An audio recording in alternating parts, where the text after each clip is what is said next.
Yeah, the SRC crash bars took a bit of a hit. The old sacrificial slider did its job up there. Beautiful. G'day guys, today we're going to install the upper SRC crash bars on the mighty Tenere 700. Let's get into it. Alright, tools we'll need is some thread lock, which is actually provided by SRC in the kit. You're going to need a 17 and a 12mm spanner, and you're going to need various Allen keys. You'll need a 10, an 8, a 6, a 5 and a 4mm Allen key. The socket types are probably the best to use overall, but a couple of T-bars will come in handy as well. And you also need a Phillips head screwdriver if you want to attach the provided sacrificial plastic sliders. You'll also probably need a paddock stand or something similar. You're going to need to have the bike supported upright somehow, and you're also going to need a jack of some description, whether it's one of these bike jacks or just a standard trolley jack will do the job just fine. We just need something to take the weight of the engine a little bit while we replace a couple of the engine support bolts. Alright guys, let's have a quick look at what you get in the box with your SRC upper crash bars for the Tenere 700. Pretty detailed instructions and part list by the look of it. One set of crash bars, nicely wrapped and protected from any damage there. And some mounting hardware, and this looks pretty comprehensive. Looks like you even get some thread locker or something in there. All stainless hardware, which is awesome. And these are sacrificial sliders, so you can put those on your crash bars and they'll hit the ground first and get damaged first, and then you can just replace them or turn them around. These are your frame mounts, 8mm thick stainless. Alright, so this is the hardware that's included with the kit. You've got your upper and lower pipe joiners here with M6 bolts, all stainless. You've got your main engine mount bolts, they're M12s. You've got the side mounts themselves, and you've got your upper mounting bracket as well. Alright, the first thing I'm going to do is remove these two bolts and nuts behind the headlight here. I'll try and point them out. They're two Allen key bolts with dome nuts on the end of them. So we want to completely remove both of those. You'll need a 5mm Allen key and a 12mm spanner to get these out, but you can safely remove both of them without anything falling out or anything like that. There'll be two of these aluminium spacers on each bolt as well, so you want to make sure you get both of those out, and we can put the whole lot of that aside. We won't be needing that. We'll be replacing those bolts with the included bolts in the kit.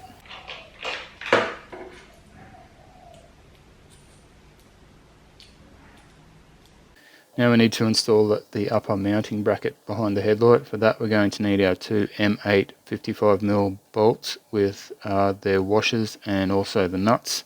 And we're going to put a bit of thread lock on each of these bolts. So this is the upper mounting bracket. It's pretty obvious which way it goes. It should fit up behind the headlight nicely, and you want to line it up with the holes where we just removed the bolts from.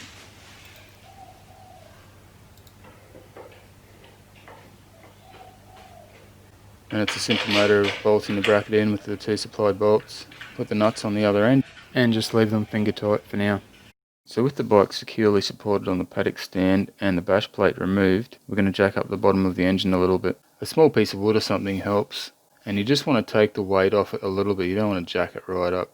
The reason we do this is when you remove the engine mount bolts, you can drop a tiny amount. It's not going to fall out of the bike, but it makes it a little bit difficult to get the bolt back in. So this alleviates that problem.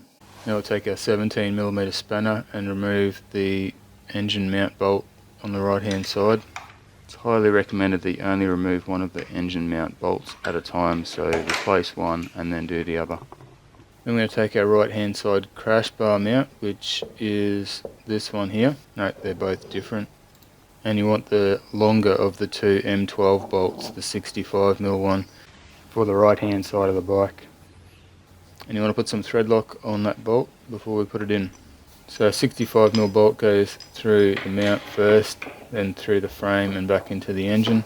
You want to make sure to be especially careful to not cross thread that bolt, because if the engine's slightly out of alignment you can cross thread, and yeah, so just be very careful. Get it in with your fingers first and then gradually tighten it up, make sure it's not cross threaded. Just want to assemble everything loosely for now. Don't tighten anything up until all the bars are mounted up.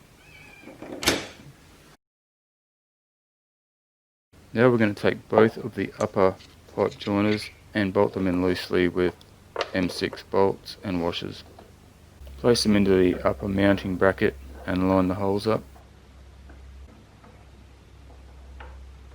We're going to use thread lock on these as well.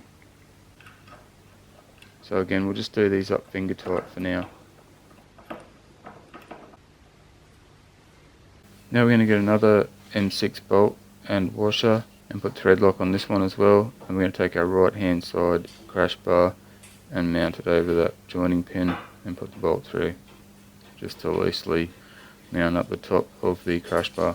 Then we're going to grab one of our 30mm M10 bolts and thread lock this guy as well. So I'm going to grab my 8mm Allen key, whether or not you use a socket type with an extension bar or just a T-bar just to initially get it fitted up is up to you. But we're going to line up that lower crash bar mount with the bracket and bolt up that lower section of the crash bar. Moving to the left hand side of the bike, we're going to take our 17mm spanner and remove the upper engine mount bolt.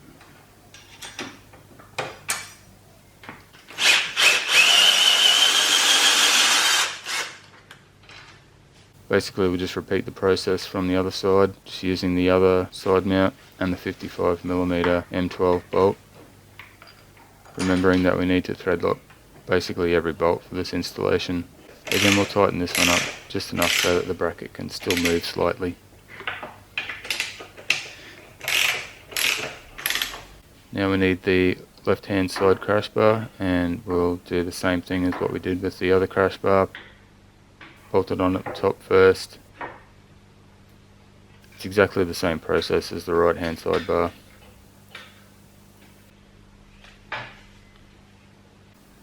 Now's a good time to fit your lower pipe joiner. So you're going to need 2 more of your M6 bolts with washers and thread lock. I'll just put that into place, line up the holes and thread the bolts in finger tight.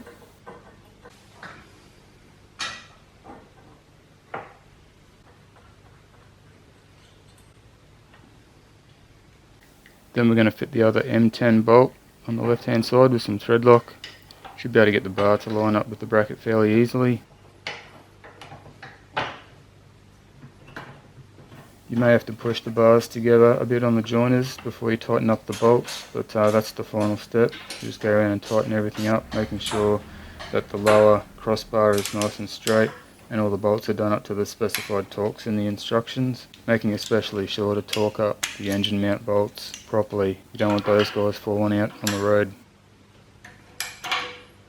Fitting the sliders is pretty self-explanatory. Get your Phillips head screwdriver and screw in the 4 soft tapping screws. And that's it guys, job done. Very easy to fit these bars, didn't have to struggle with anything at all. One really handy feature of these crash bars is you can remove them without removing that mounting bracket or that engine mount bolt, which makes them just really easy to remove if you need to do work on the bike or whatever. And also, if you choose to mount the SRC lower crash bars, they use the same mount, so the mount's already there, all you gotta do is bolt them on, easy as.